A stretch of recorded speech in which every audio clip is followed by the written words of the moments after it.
At the corner of Barstow and North First Street, something you may not expect to find is this: a chocolate factory.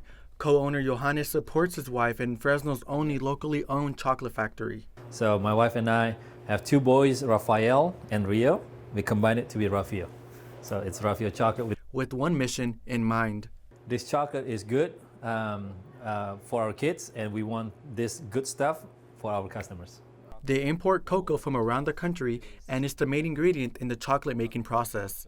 So when we imported the beans, we ended up just experimenting with it, and finally, successfully, we actually make chocolate and able to sell it locally. From sorting the cocoa beans to grinding the nibs for over 50 hours, the process takes patience. So the longer it ages, just like wine, the better it tastes.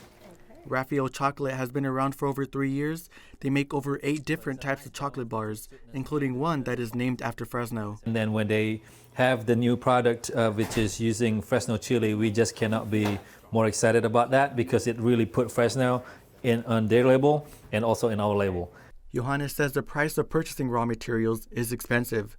So that alone is a competition already, but luckily, I think educating the customers have paid off.